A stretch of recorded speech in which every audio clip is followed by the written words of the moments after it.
In the name of God and all that is being made. Amen. Please be seated.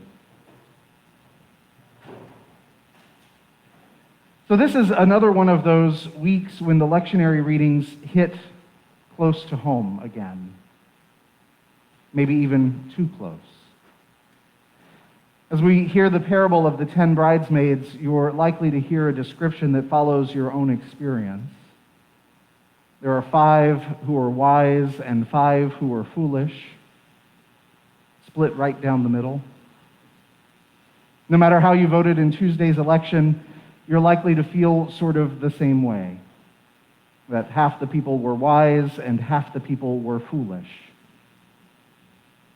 But once again, our nation has proven to be so polarized that we're split almost right down the middle.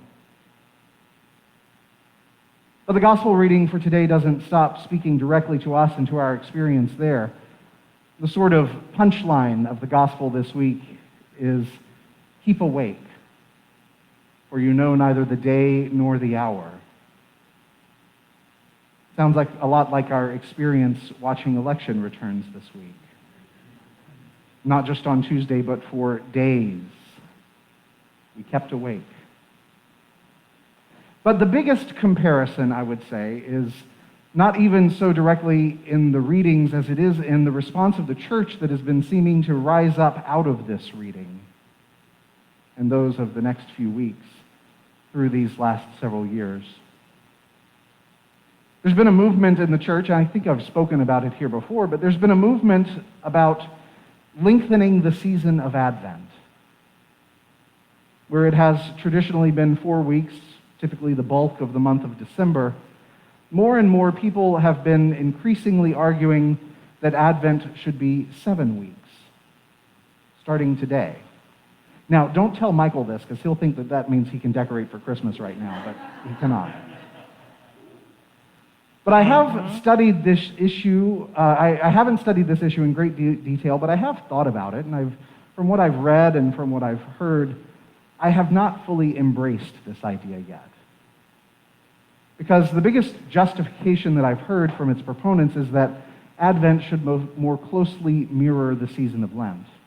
And I actually just disagree with that in principle.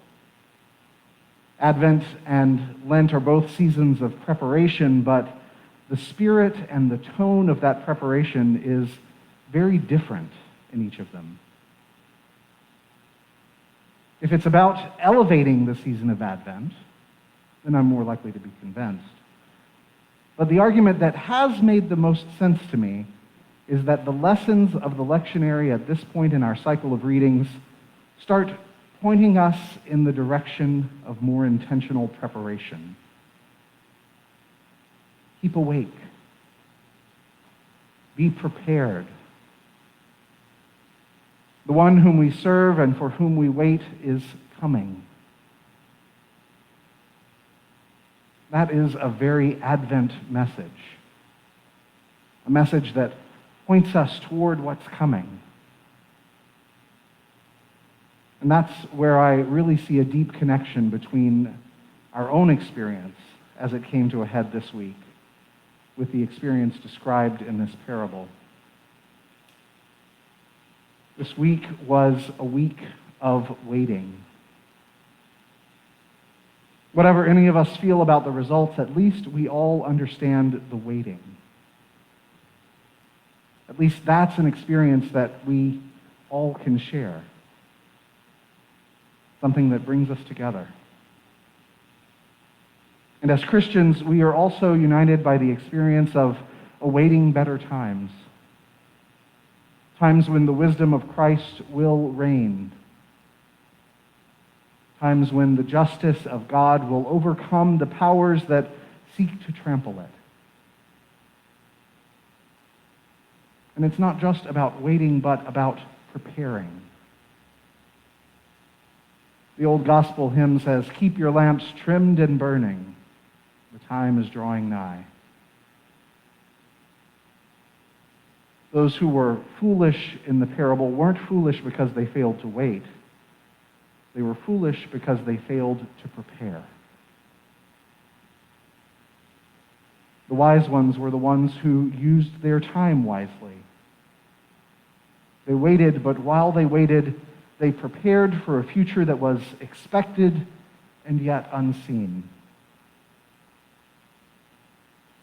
If there was any blessing that came out of this election season, it is that we were moved into a deeper experience of waiting.